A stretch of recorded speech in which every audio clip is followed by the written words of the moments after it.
Hi everybody, thanks for joining. We'll start with Ian Bolton, Sky Sports News. Evening, Roy. Ian here. Can you hear me okay? I can. Okay, look, a positive start with a goal and a positive finish with a goal, but how do you rate your overall performance? It wasn't good enough. It wasn't good enough to beat West Ham anyway. They were good and deservedly won the game. It was positive, of course, to get off to such a good start, but we didn't capitalise on it. Far from it. In actual fact, I didn't think our first half performance was anywhere near as good as we are capable of, and the players, of course, thought that as well. Everyone was determined to do better in the second half, which arguably we did. But again, the set play cost us dearly. The goal from the corner kick, giving them a 2-goal advantage, was obviously going to make any hopes we had of sort of laying siege to their goal very, very difficult. We tried hard. We even made a lot of substitutions and put a lot of attacking players on the field, which, funnily enough, did lead to a consolation second goal right at the end. But it also opened us up enormously to counter-attacks. And I thought there were lots of situations in the game where I was fearing that West Ham were going to aggravate the score.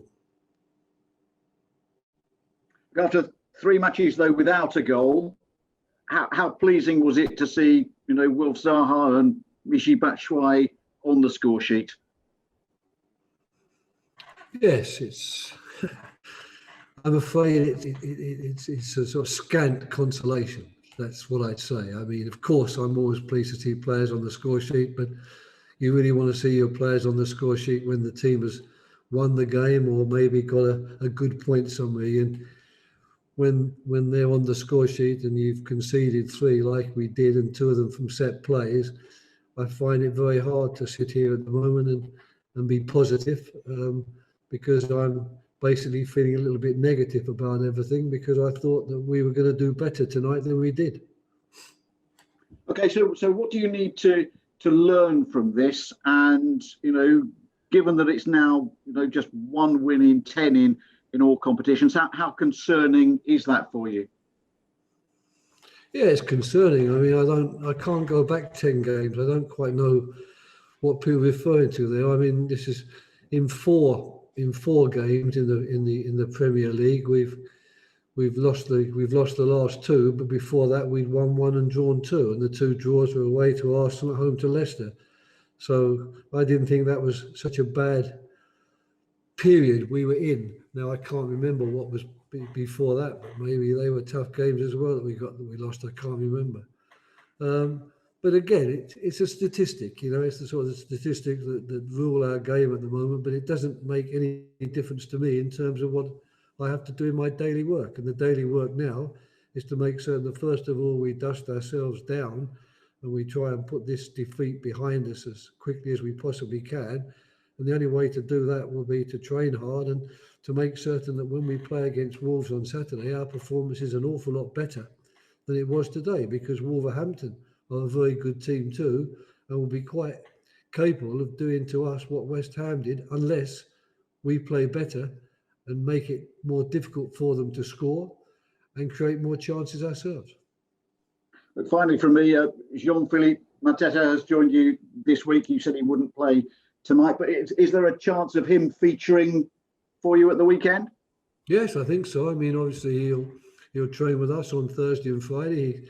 He now has his visa, which was a slight problem we had to sort out, but he now has that, and he'll be training with us on Thursday and Friday, and he'll certainly be in the squad for Saturday, and I'll have to make a decision whether he starts the game or not.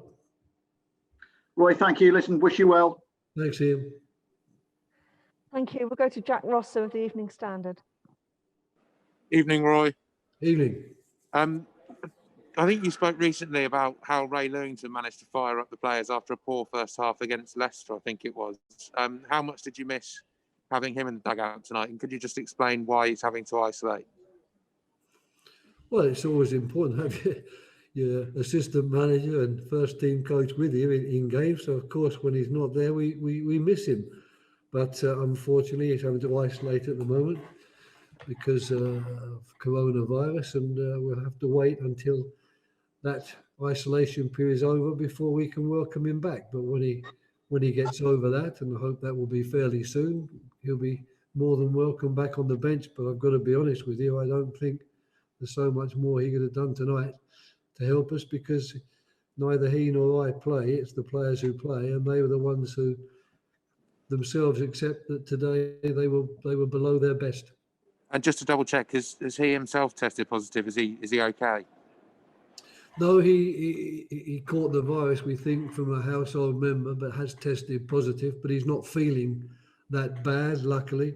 So it'll be a question really of retesting towards the end of his isolation period, and hopefully he'll be given the green light to join us.